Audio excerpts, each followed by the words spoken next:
Welcome back, everyone. You can see we have a special guest on our podcast today. Hello. This is Xindi-Hennessey. He is my husband, and he's also the president of New Hampshire Right-to-Life. He's here to share about information about safe havens in New Hampshire. And Jessica, do you want to talk about safe havens first, or? Yeah, absolutely. So, hi, Jason. Thank you for being here and joining us here on the podcast today.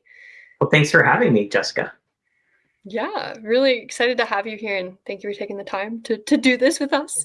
But yeah, so first, could you tell us a little bit about what safe haven laws are and what that looks like in New Hampshire? Sure. Should I talk about the background maybe a little bit? What do you guys think? Yeah, no, totally. If you tell us about what are safe haven laws? Okay, so back in the 80s and 90s, a lot of people recognized that there was an epidemic of infanticide.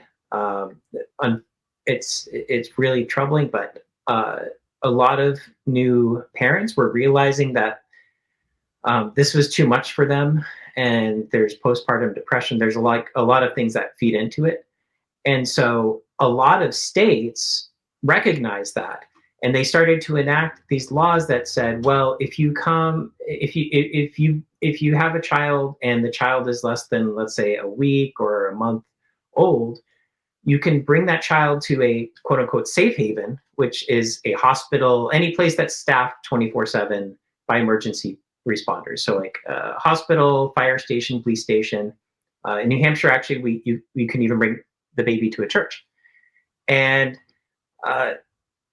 so those started coming in the 90s. And then if you look at the statistics, these laws have actually been extremely effective. They cut down infant homicide by 2/3, 66% between the 90s and the 2010s. And so Wow. the idea is that if you don't think that you're ready for a child, the state is willing to take the child and find parents for the child. And I think that this is the compassionate thing for all people involved, because otherwise, the parent might end up with a murder charge, and of course the child is losing their life. So so this has been very effective. So if we could bring up that image from the graph just to show the before and after. So if you look at the top here, I love graphs. I'm a stats guy. So the top is now, but if you look at the bottom part, you see that really long line right at the first week. Mm-hmm. So that was because a lot of babies within their first week of life were this is infant homicides, and the bottom is weeks, is how many weeks. And so that a lot of children were losing their life to homicide.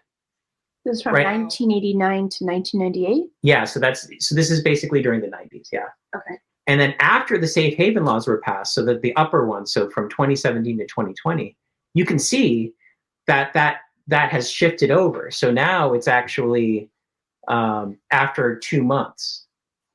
So in New Hampshire, here in New Hampshire, just last year, we passed a law that expanded safe haven. So we originally had it at 1 week. Now we have it at 60 days.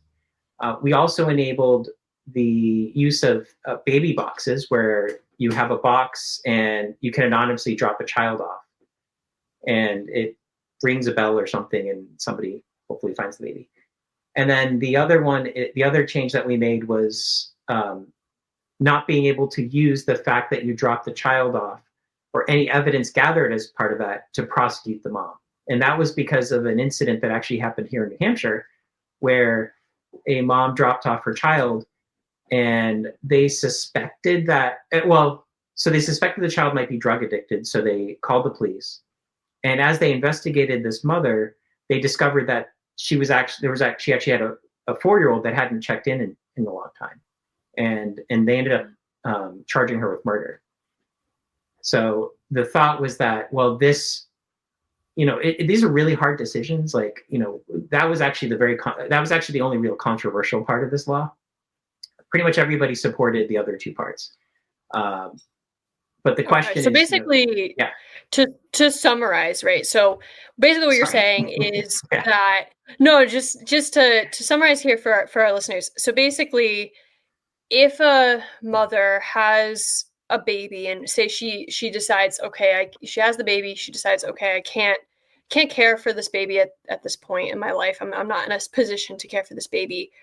In the state of New Hampshire, she can go to a hospital or like a fire station, or a police station, and drop off her baby with no consequences, like no questions asked, up That's correct. She to can even be 60. anonymous. Okay. She does not even have Up to to give her name. Okay. Up to Up 60, to 60 days. days. Okay. Yeah. Wow. Or she can call 911 and they'll come and pick up the baby. Yeah, I think it's from RSA 132A, and safe haven, they define it as a church, which is someone is there, a police or fire station, which someone is there, or a 911 responder at an agreed transfer location. So those are the ways. No, I think this is just like really interesting and important information that I feel like a lot of people don't necessarily know about. So yeah, no, thank you for Jason for sharing all that background. How would you recommend that we raise more awareness about this? Like, how would you recommend that? Like I said, I feel like a lot of people don't know about this. What can our listeners do to tell people about safe haven laws? How can they help? Do you want to show the signs? Sure. So can we bring up those images of the baby safe haven signs? So in Massachusetts, so we actually took this picture at a Cambridge, Massachusetts fire station.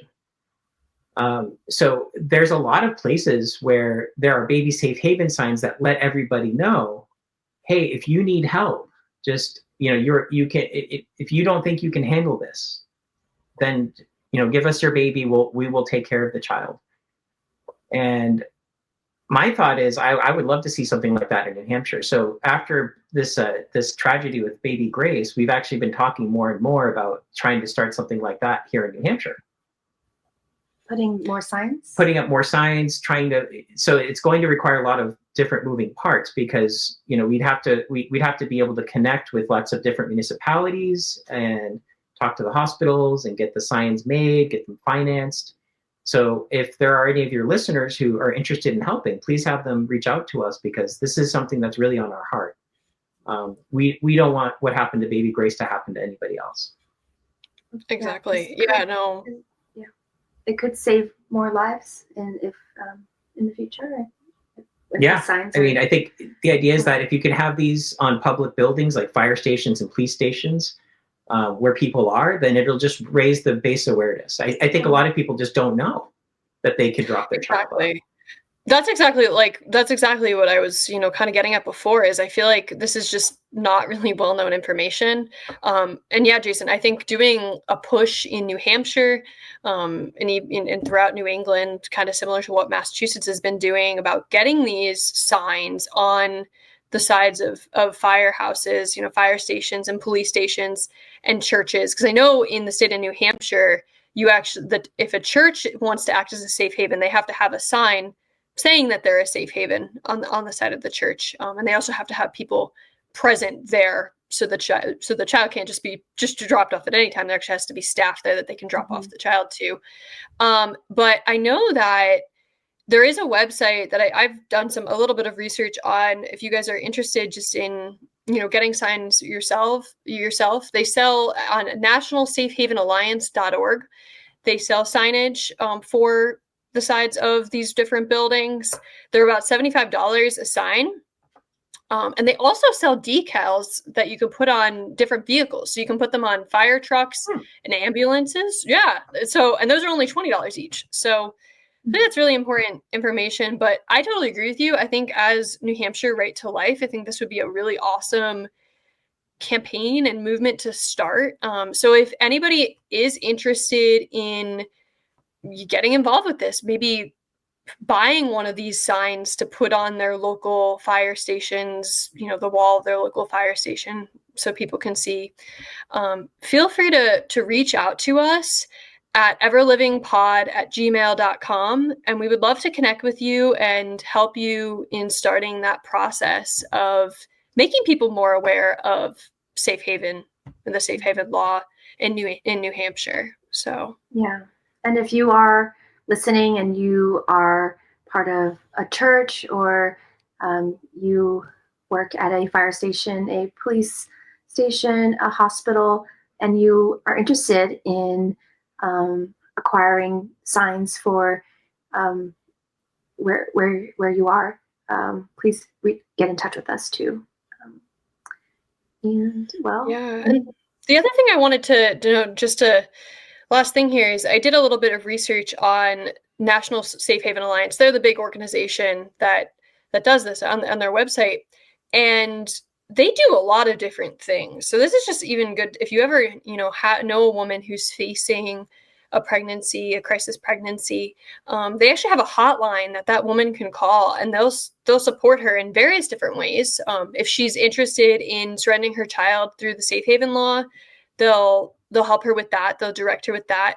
But they also have a program where they actually try to work with the woman to support her in that time of need so that she can keep her child if she so chooses to. So they have a program called Keeping Mothers and Infants Together. And basically they'll financially support a woman or give her the resources, the material resources she needs, just by her calling that hotline. So you can donate on their website as well. And we can link that in the show notes. And another thing that they do at National Safe Haven Alliance is they'll actually, if the woman calls the hotline and say, maybe in that moment she's going through a crisis, like maybe she's lost her job, but she's working to get a new job. If she wants to temporarily place her child in a safe home, but maybe not completely give up her rights to that child, they'll actually work with her to do that as well. They work with an organization, called Safe Families for Children. And we can also link this in the show notes as well. And it's an alternative to foster care, where they actually will work with the mother and find a loving family for up to 6 weeks that will take care of her child for her for a temporary amount of time. So long story short, National Safe Haven Alliance, they just do a lot of really, really cool things in addition to safe haven laws. That's amazing. I would also encourage people, if I know a lot of the pregnancy centers have parenting classes and they have mentors. And in New Hampshire, we have 15 different pregnancy centers. You can find them on our website at nhrtl.org. There's a list of all of them. You just click the pregnant button, even if you've already delivered. And there's I know that they want to come alongside and help in any way they can. Thank you for listening to the Ever Living podcast. If you have scripture, questions, or things you'd like to share, please feel free to email us at everlivingpod@gmail.com. Also, make sure to follow us on Instagram at ever.livingpodcast. And if you like this podcast, please make sure to subscribe and share with a friend, and give us a 5-star review. See you next week. May God bless you and be very near to you, and may you be ever living.